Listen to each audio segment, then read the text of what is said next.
Hey everybody, I do have a couple hours to work on this piece, just making sure my Bluetooth's off. I do have a couple hours to work this piece, and today I'm going to keep going until either I feel tired or until I get a call from Uber. I'm in my car again and just kind of chilling for a couple hours, and so the strategy was to take this pencil sketch, which I really like, but to kind of change it because I want to try going for a thin line style. So I am using the fine tip pen here in Procreate, and I'm kind of just going to go over my sketch and sort of discover the form here. And I'm going to focus on shape and form. So rather than doing like cool strokes, I'm going to really try to focus on the shape. Because I'm trying to approach that AFK journey style, where the style focuses more on the shape and color, and using the color and shapes as contour rather than actually having black lines for contour, which is how I usually do it. So that said, I want to make sure there's like some symmetry in the shapes. And we're just gonna like slowly go over Saint Joseph today. I did talk a little bit about him in my last video, or was it the video before that? I don't quite remember. But we're gonna take our time on this. And there's a whole lot I can talk about as far as topics go, and I'm gonna take it slow. I don't want to rush my brain here. I'm gonna sort of maybe match the pace of the drawing that I'm doing. I'm just gonna take it slow. Now, I talked a lot about how I finished David Goggins' book, and there's a lot to take away from that book, but one of the biggest ones being the virtue of mortification. Now, I feel like I got a lot from it, and I should really try to apply what Goggins is doing. But I feel like there is yet another level of mortification. And I mentioned that I am going to read the books by Walter Ciszek, a priest who was trapped in Russia. And he has two books, With God in Russia, and then the other one being He Leadeth Me, which is a very popular Catholic book. The second one is more about the theology behind, or not the theology, but kind of like the theology, the psychology, just the faith that he had, which allowed him to survive the prison camps in Russia. With God in Russia, which I'm reading first, is like the actual account of like what happened to him. So I'm really interested in it, and I'm gonna dive in for the ride. It seems like a really scary story, to be honest, but we are all going through trials in life. I'm going through some, you're going through some, and sometimes it can be cathartic or educational, or to experience through their own storytelling the hardship, just the extreme hardship that someone else might have gone through, that a true survivor has gone through. And Walter Ciszek is a true survivor.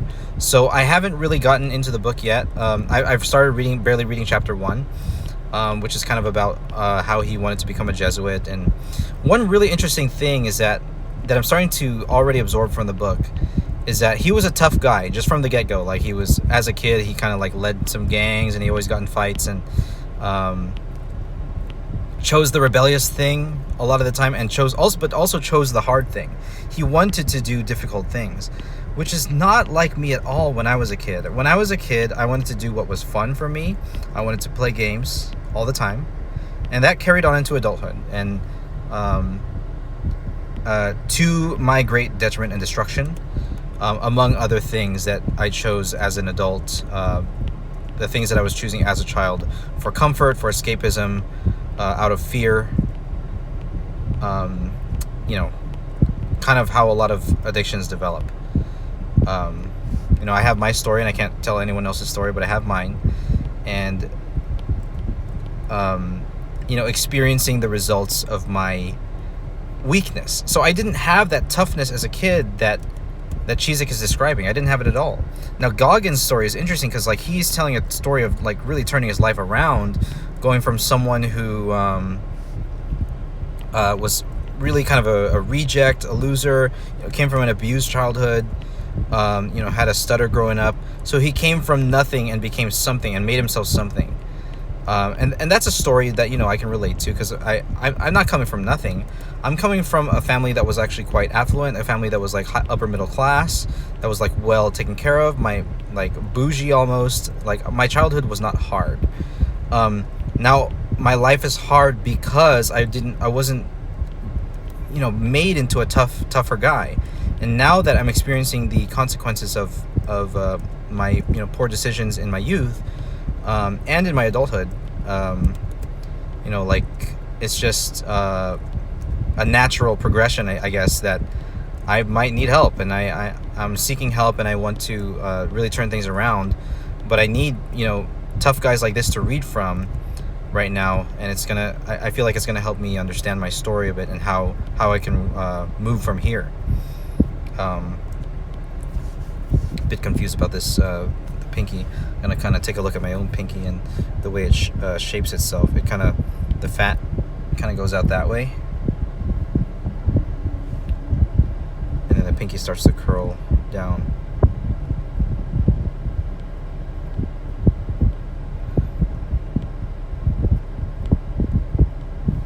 Kind of like that.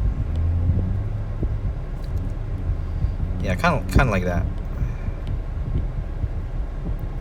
So, reading Walter Cizek's story so far, he grew up a tough guy, and I have a feeling that he's going to talk about, like, because he had that grace, God is going to put him in like the toughest situation imaginable, because he, as a person, like, might have been prepared for that. That's what I expect to read, really, but who really knows? I know that this story is going to be pretty insane.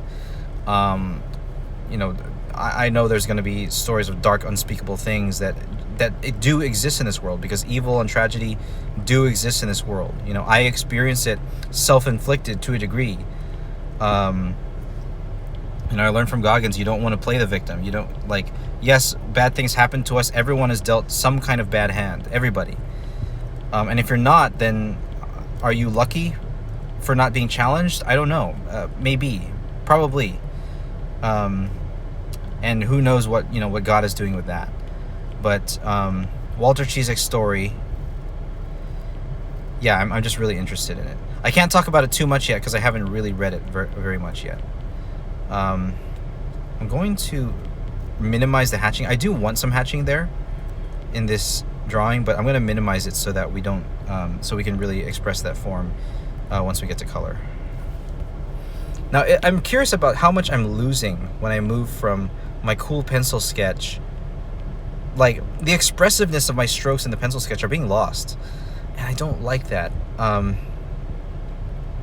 So this is really, I don't know, there's something really experimental about the progression of this piece.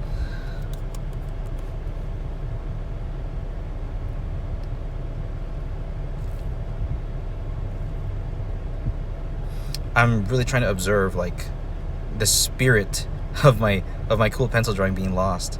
Like, do I want to go this route? I'm questioning it as I go. AFK journey this, AFK journey that, but is my style like this? Is my style more suited to pencil drawings like this? Do I want to keep the spirit of my pencil drawings? I've been drawing with a pencil my whole life, so it makes sense to kind of do things this way. It looks cool, like if I do this, it's gonna look like a pretty standard illustration. So I don't know, I did some work here and I don't want to waste that work. I never like wasting work, but you know what, my teacher told me in college, if you don't like it, start over. So it's like, I'm gonna keep evolving here as an artist. Yeah, there's a lot that can be done here with the color.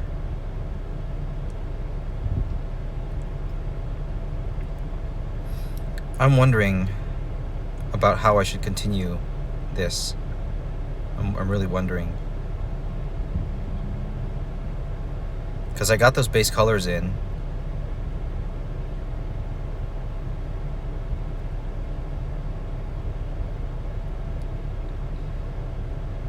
Would it look good if I finish it that way?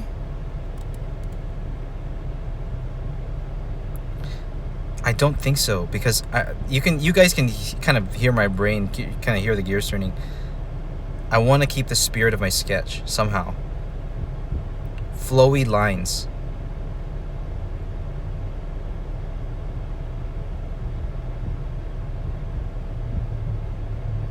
There's something about this piece, the way it exists right now, that can there's something great about it that can in my line making that can be preserved. And if I do this, the fine line thing, you know, tracing over it, it's not going to be preserved. I can see it already.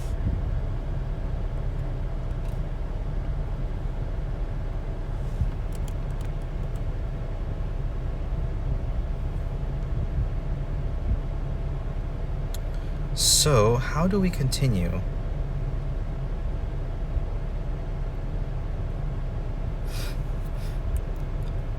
I want the color to be solid. It's almost like I could continue with the HB pencil and do like a colored pencil drawing. I can really clean up the pencil drawing. Let me see. Let's go back to our HB pencil. Let's grab this color. Let's go back here. Let's backtrack and go back into the pencil. HB pencil. Okay. So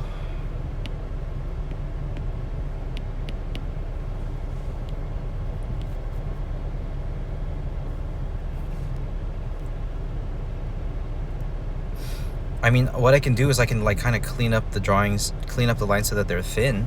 Just keep them clean.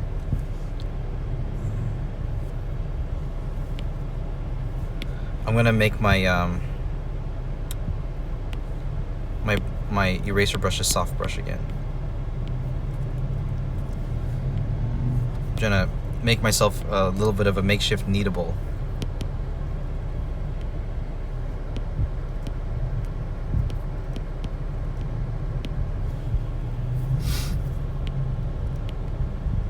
I think I do need to grab a reference of lilies, so I think before I get into the lilies, I'm just gonna do this.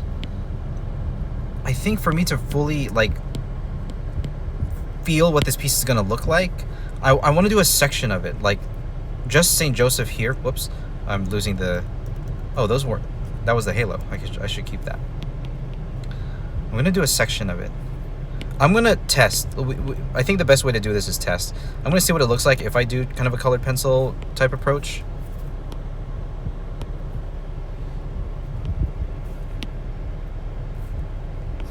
We'll call this color pencil test.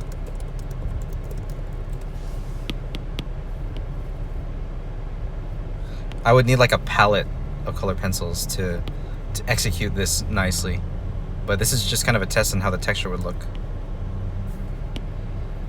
Let's get like a nice light tan.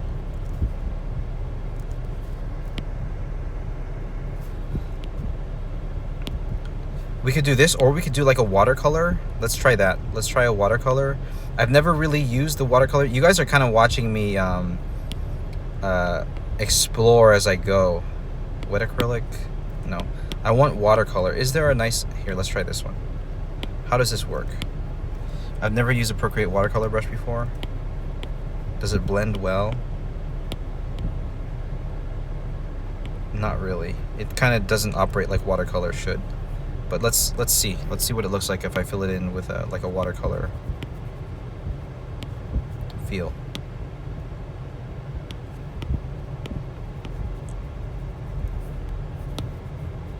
Now with watercolor, you want to do big areas and then kind of narrow it down.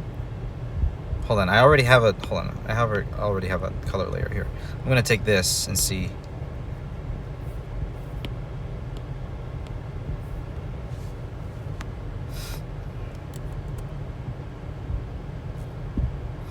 I'm gonna have to experiment here. Let's take our HB pencil again. Let's see what it looks like to do this watercolor and color pencil style. I'm trying to imitate traditional mediums right now. You guys are watching me work without a plan, which is not ideal, but I'm confused on how to move forward with this piece.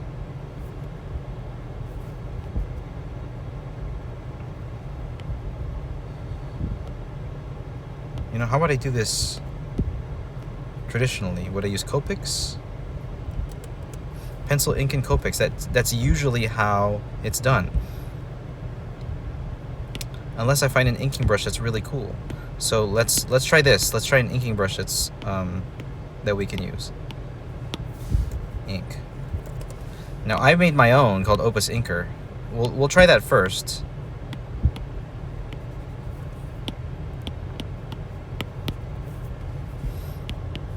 And let's keep our brush thin. But I want to keep the spirit of my strokes, you know? I think when I was trying to go for that really structured approach, like AFK Journey, like think of it as a 3D model, I was thinking really hard, and I was kind of losing the vibrance of my line work, the vibrance of my sketch. Now if I do it this way, let's see, let's make my eraser the same brush. If I do it this way, I have the chance of here, but I think my brush should be bigger.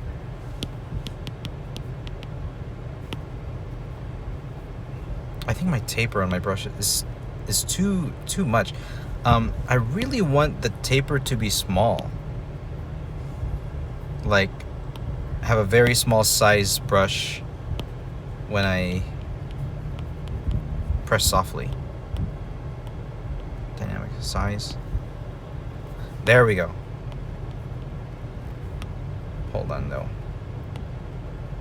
Oh, this is speed dynamics. That if I go faster, it's bigger. But I don't really want that. That's not good. Not speed. I don't want speed dynamics. Here we go. Yeah, more taper in the size. So this reverses it. Where if I press harder, it's smaller. So more taper in the size. What if I turn it to the max here? Yeah, let's just turn it up like that. We'll see what happens. We'll see how it feels now. Okay. We'll turn the brush size up.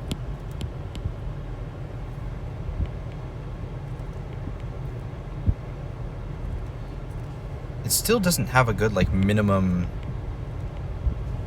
If I turn it all the way down.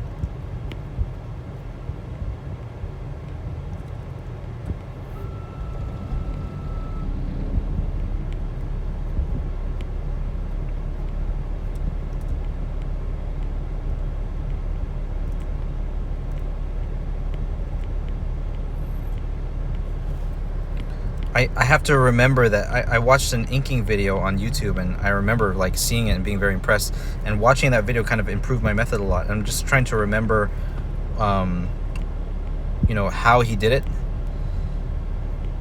You know, you trust the sketch, but you take creative liberties during the inking.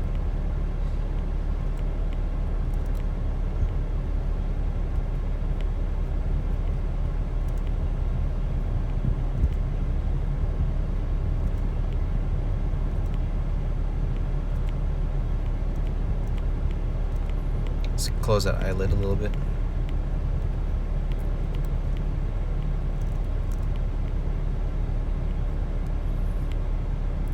Bring the cheek out a little bit. Now looking at this, that looks better than this. Yeah, it's more expressive. And that's what I want to keep, the vibrance of my lines.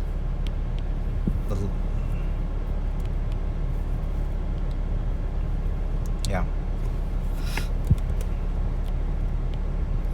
This is, you know how people like say, don't think too much about style, that style kind of emerges when you imitate like the art that you like. Well, here's the thing. I'm not really thinking about other artists right now, and well, I was for a moment with the AFK Journey thing, and I do want to still incorporate what I saw, you know, in their art, but I have to build off of what I have, because I have developed a style over time. There's a style that is distinctly mine, and I can't really put my finger on what parts of my artistic process or what parts of my you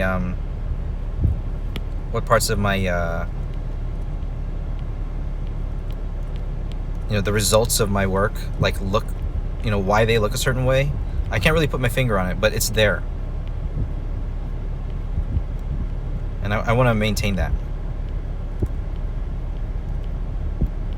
And it's not that I'm trying to make something distinctly me. It's just my style is more like what looks good to me. What looks good to me that I made. So the inking ends up a little bit rough almost. I'm going to turn up the size a little bit because I want to be able to push, the line weight with my inker. I want the inker to feel like a brush pen ultimately, where it's really thin, and then if I put some pressure it can get thicker. My brush is not quite cutting it because the minimum size of my brush is like kind of big still, which I don't like. And I'm not sure if I can like really make it so that the size, I already put the pressure sensitivity to the max. I might have to use a different shape.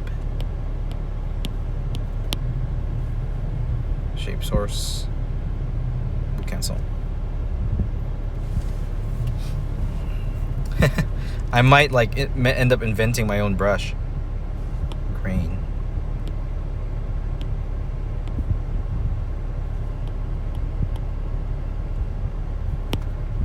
Intense glaze, light glaze, uniform glaze, heavy glaze, uniform blending.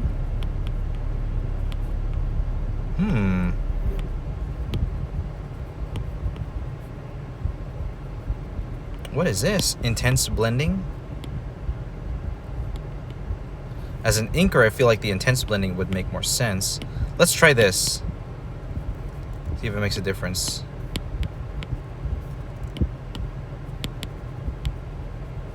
Oh, it gets really dark if I with the intense blending. Let's change that again.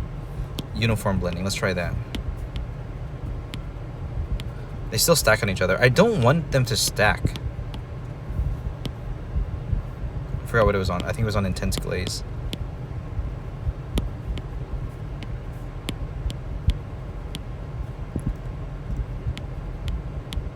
Because if it keeps stacking, it's gonna eventually become black.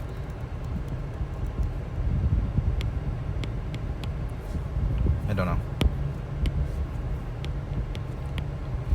Okay, let's just keep going though.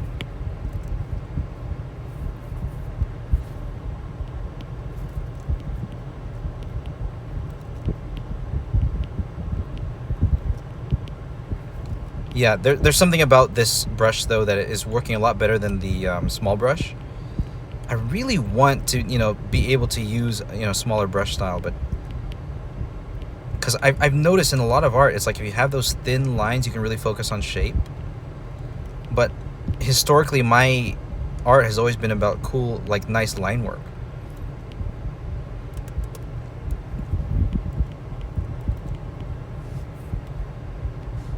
If I zoom here, it looks good, but then there's just so much black. There's just so much dark value.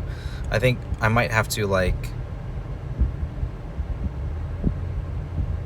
yeah, there's so much dark value. I'm gonna mess with it a little bit, so I'm gonna change hue and saturation.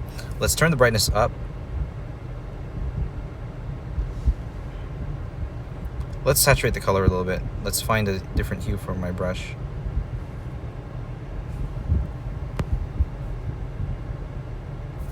Okay, we're using gray now.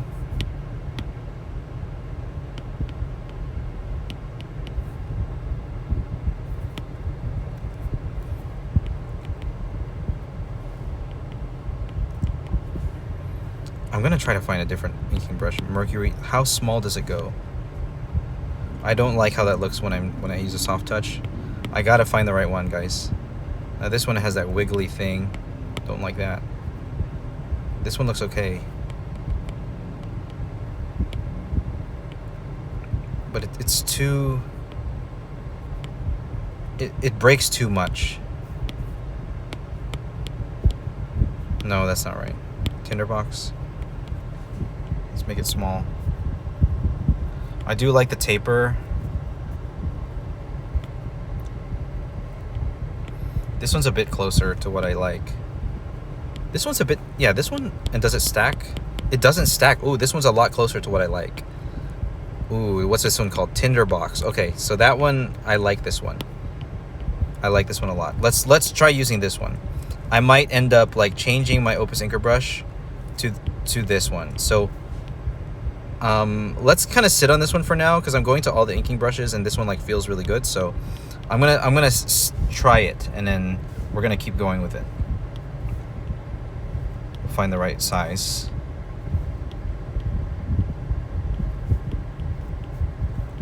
It feels, we'll see. I think I need time with it to see how it feels.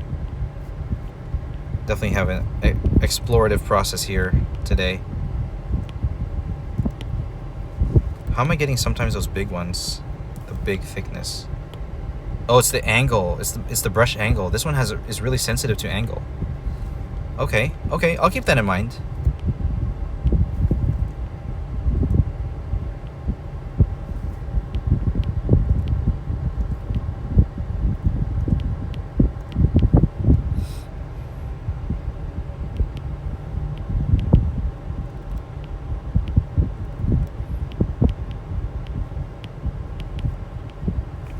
So that means we're gonna have to change the erasers to tinderbox also. So we'll get rid of all this stuff.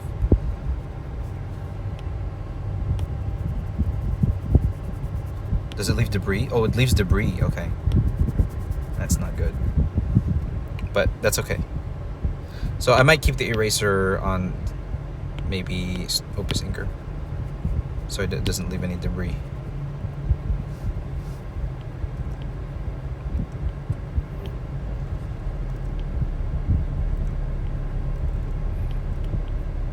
Yeah, I might change this tinderbox brush so that it doesn't detect as much angle.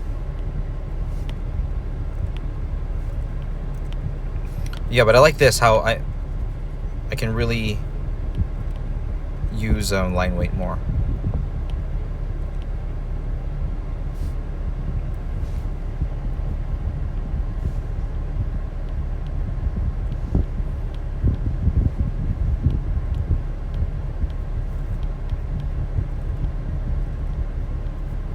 So I can use thin lines if I really need to.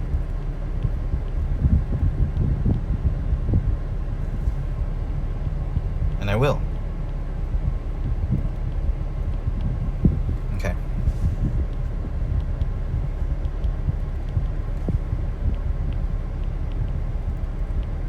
Okay, so something there is giving me, I want to duplicate this brush. Duplicate. So I'm going to change this one. I'm going to call it Opus Inker 2. Because the angle I don't like.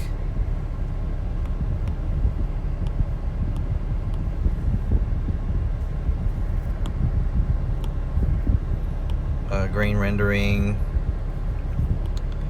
uniform glaze, wet mix, speed dynamics, Apple Pencil. Where do I change the tilt?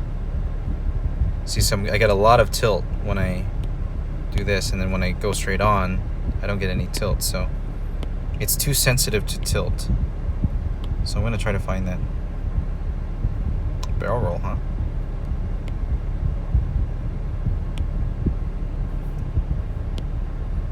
Pencil Pro.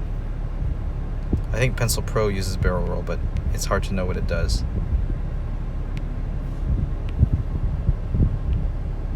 Ooh, I'm experiencing lag. Why is there lag? Come on, M4.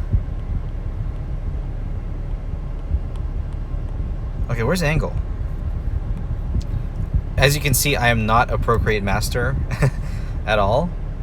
I have trouble finding things in the brush editor.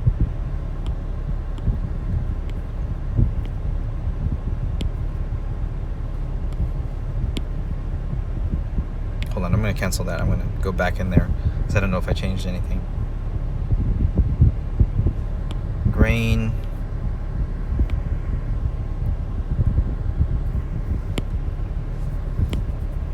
Hold on. Taper. Touch taper. Shape. Green. Rendering, wet mix, color dynamics, Here, dynamics, speed and jitter, no. Apple Pencil, tilt. I think it's this.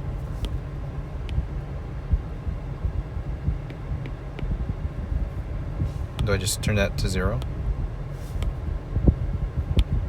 Does that change anything?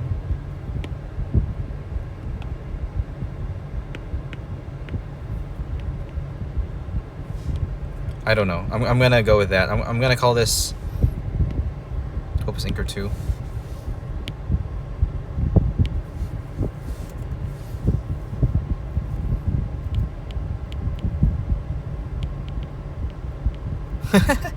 Okay, let's just do that.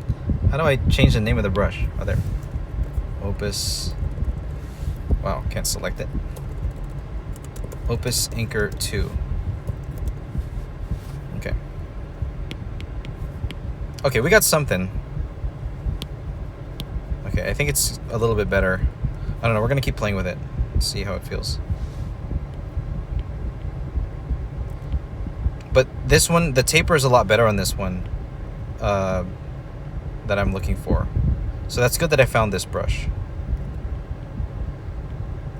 Yeah, this feels a lot closer to the Krita brush that I like. I guess it's important for me to have that big taper so I can get really thin lines and really thick lines with the same brush with just a little bit of pressure.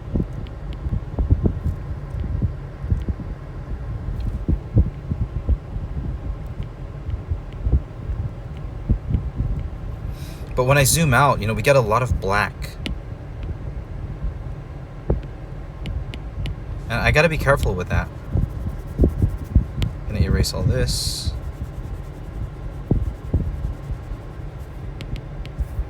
I don't like the way his hair looks. We're gonna remove it. Let's find something different.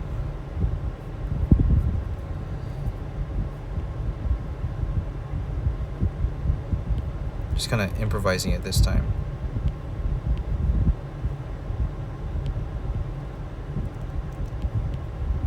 Let's get more detail in there.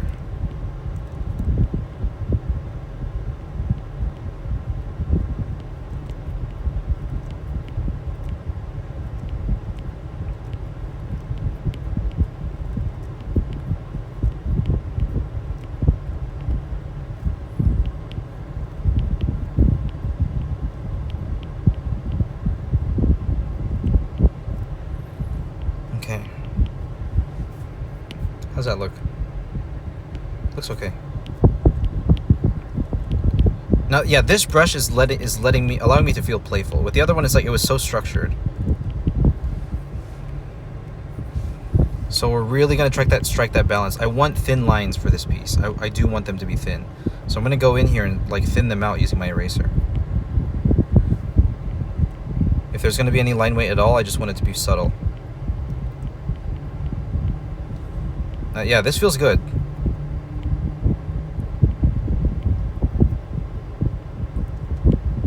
Whoa, see, how come I'm getting that sometimes? Sometimes I'm getting like really thick strokes, and I don't know why. I suppose my angle is just reaching too high of an angle. Yeah, it is. So I want to remove any angle settings from this brush. What does tilt even mean?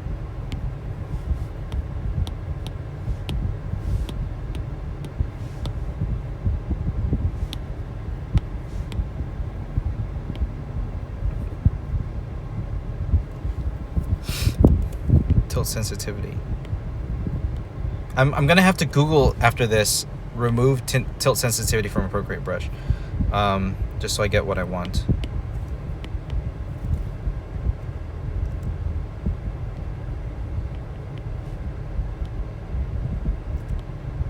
Here, do we want to use a tilt?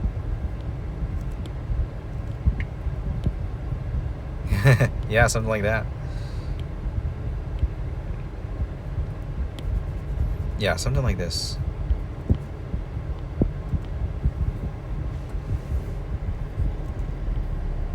Whoa, see? Yeah, I don't know why I'm getting that. It's pretty strange. I'm surprised I'm in the spot where I normally get a good amount of Uber calls, but I'm not getting any.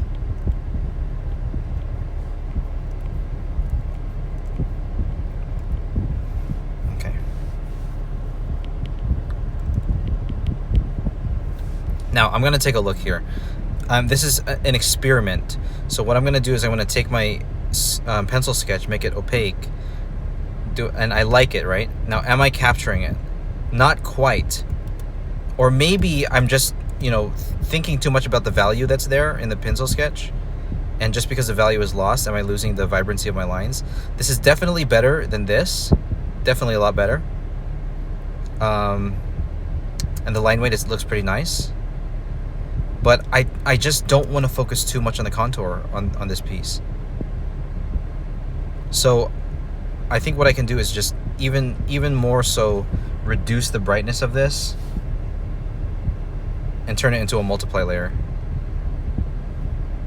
There, multiply. Wait, let's train it back to normal for a second. Interesting. Does it multiply? Okay, it's the same. It's the same value. So I'm gonna make a chunk of this color just so I can eyedrop it. But yeah, we'll change it to multiply, and then we'll bring the pencil sketch back. Yeah, we don't want too much.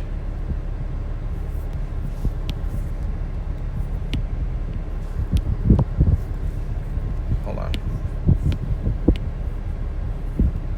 This is the color we want. This right here. Yeah, there. Okay.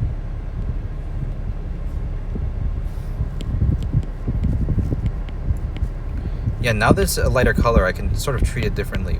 I really don't want too much contour. Let's make the pencil sketch a little bit less opaque.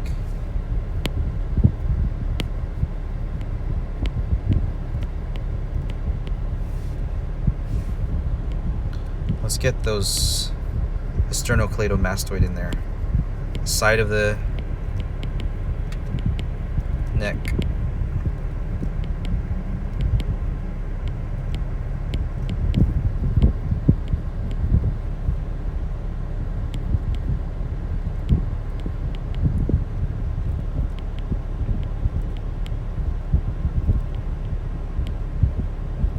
Let's find his Adam's apple here.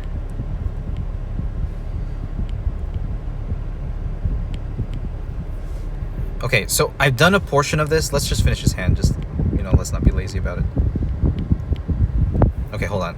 Let's just actually just stick to his face right now, because what I want to do is find now a color style that fits. Because once I establish this, then the rest of the piece is going to take care of itself. It's already on a color layer. A multiply layer. So what I'm going to do is I'm going to find one of my brushes that I made, Opus Color. Just developed from the simple round brush. And you know what? In Krita, that inking brush was so good that I could use it for color. I think I used the G pen for color. What if I just stick with Tinderbox?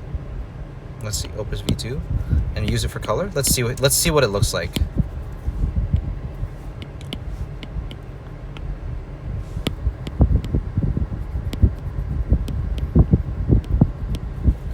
Yeah, it might work. It might work.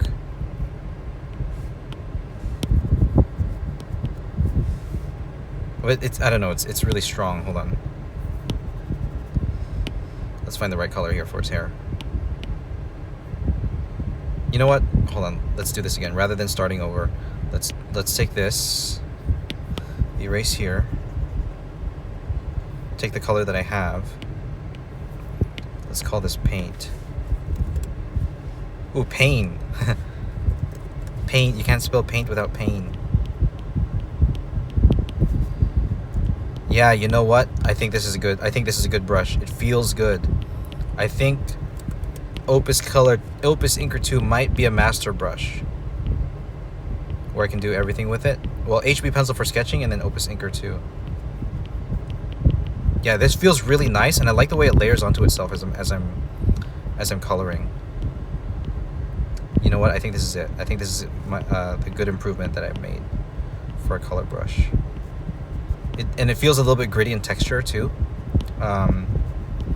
So we're not going to get those solids that you see in digital art that just look unnatural. Yeah, this looks good. So I'm gonna go with this. And let's see what it looks like if I start really layering on that value.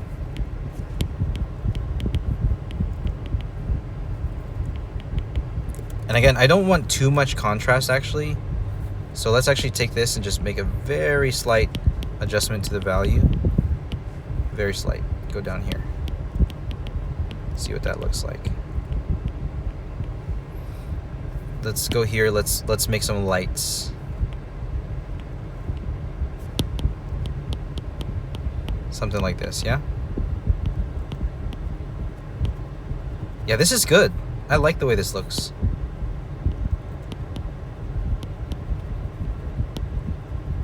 Yeah, I like how this looks. And I can easily eyedrop and, you know, just refine the shapes here.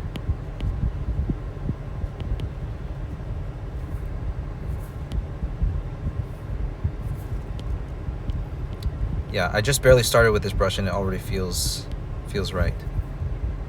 So that said, I think we're gonna take a break here.